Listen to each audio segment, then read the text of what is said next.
The LEMAT Revolver weapon testing versus the Schofield and Cattleman Revolvers is what I'm going to go ahead and cover in this video. I want to give a huge shout out to my friend Dunnyboy who helped me with the testing portion toward the end of this clip. We're going to be testing ADS fire rate, hip fire rate, also damage from short range and longer range between all three guns. I know a lot of people have already bought this, but for those of you who have not bought it, hopefully this video will help you decide if this gun is worth the price for you and if you're going to go out and get it or not. In my eyes, this has to be one of the best looking pistols or revolvers in the game. It does have an advantage with 9 bullets in the clip, and you can also shoot shotgun slugs with it as well. On screen, you can go ahead and look at the stats and also look at the prices for these guns, but I'm going to do a quick rundown of the different categories. For damage, you have the LEMAT, which ends up coming in first out of these, the Schofield second, the Cattleman third. For range, they're all basically tied. Now for fire rate, the Cattleman has a slight advantage over the Schofield has a slight advantage over the LEMAT. As far as reload, the Schofield and the Cattleman are pretty much even, with the LEMAT a close second place. And then for accuracy, you have the Schofield ranking at first, then you also have the LEMAT at second, and then it's slightly better than the Cattleman, which finishes at third place. So the LEMAT does come with a bigger price tag. It has a slight increase in damage versus the Schofield, and it has a slower fire rate and a slower reload time than the other two revolvers, but that is part because it does have 3 extra bullets. In these next clips, we're going to test out the ADS fire rate and also the reload speed. We're starting with the Cattleman first, then we're going to go ahead and switch it up to the Schofield, and then the LEMAT will be the third one. So as far as fire rate, it is not too noticeable. And as far as the reload speed, again, they're all pretty much the same. If the LEMAT had only 6 bullets, it would probably be right there with the Cattleman and the Schofield.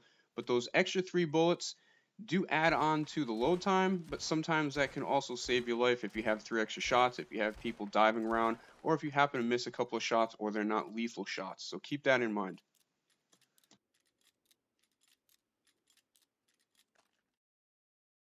Next up is the hip fire rate. We're starting with the Cattleman, then we'll go with the Schofield and the LEMAT.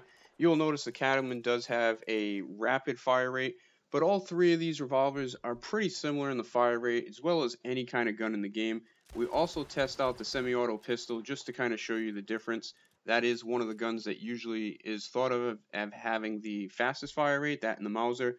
But you'll see these guns here, no matter which one you're using, the fire rate is pretty much identical when you are hip firing. Obviously, whenever you guys get into a gun battle, you want to go ahead and aim for the head, but for these tests, we are just strictly going for the body. The next set of tests are against a player with full health. Gold cores or fortification will vary in the results.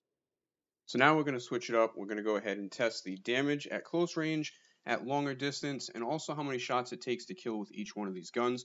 We are not using any ability cards, and we're using regular ammo only. So the first up is the Cattleman. I'm just going to go ahead and take 1 chest shot to read what the damage is. And you're going to notice the Cattleman is the gun out of these 3 that has the least damage, with about, I'd say, roughly 15% per shot. So then we're going to go ahead and switch it up to the Schofield, which comes in at about 25%.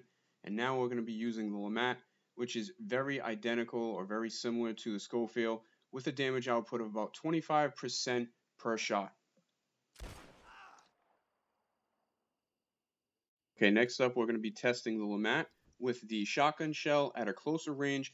You're going to notice that this is going to do about 50% damage, but it also will kick back your opponent. So for about a second or so, they will not be able to go ahead and do anything. You'll notice that will change as we go ahead and increase the distance back a little bit further with that same shotgun shell. So we've increased the distance about twice, and we're going to go ahead and start the same exact test with the Cattleman, just to see if the accuracy or the damage drops off the further back you go. But it basically rings true. The Cattleman is still going to register about 15% damage per shot to the chest, as well as the Schofield and LEMAT at 25% damage per shot from this distance. So as we continue these tests, you're going to notice something sticks out. The Schofield, at a much cheaper price, is basically performing identical to the LEMAT in almost every category, which damage is going to be the most important one. They're pretty similar as far as accuracy and range, slight difference between fire rate and reload, but you do get more bullets per clip with the LEMAT. So I guess that's going to be something that you're really going to have to decide if it's going to be worth it for you. I actually think the LEMAT, like I said, is probably one of the sharpest looking guns in the game. The extra bullets is going to save your life in a lot of situations, but the extra reload time could be the difference of you dying or not. So I guess that's something you're going to have to go ahead and really think hard about if you want to go ahead and spend the money on it. I personally bought 2 myself, and I really like the gun, so I don't regret it whatsoever. And now we're coming to the final stages. We are at a closer range. We're testing to see how many shots it takes. We're using the Cattleman right now. Again, no ability cards with regular ammo. And you'll see 7 chest shots is basically what it takes to go ahead and take them out. So that one does ring true. 15% damage per shot times 7 shots would rank it in about 105 total damage. And obviously your player only needs, to take out somebody with 100 damage. So we're switching to the Schofield at the same range. You're going to notice it was about 25% whether we were close or further away. And from this distance right here, it takes 4 shots to the chest to go ahead and take out a player, which means you still have 2 extra rounds in case somebody wants to dive or you happen to miss them. So we're going to go ahead and do the same exact test with the LEMAT. And these results are going to be identical to the Schofield. They do have pretty much the same damage output. The good thing about this one, as I keep mentioning, is it takes 4 shots to kill somebody, but if you have somebody who keeps diving around or maybe somebody who's in Slippery Bastard and you miss a couple of shots, you do have 9 rounds to go ahead and try and take them out. So that's going to be a huge advantage. So my thoughts, I think the LEMAT's a great gun. A lot of people like it as well. I do love the fact that it has 9 rounds. The time it takes to reload isn't really concerning me so much, especially if you're dual wielding, which gives you 18 powerful shots, and then you also have the option of loading those shotgun slugs. I want to give a huge shout out to my friend Dunny, who ended up helping me put this video together. Again, I know a lot of people have this gun, a lot of people love it, but for some of you newer players that don't have the cash and are deciding, if you have the Schofield, that might be a good enough option for you at the moment, especially if you were dual wielding. They still are very powerful guns and a great buy for the money. So hope this video helps. Thanks for watching. I'll see you guys next time.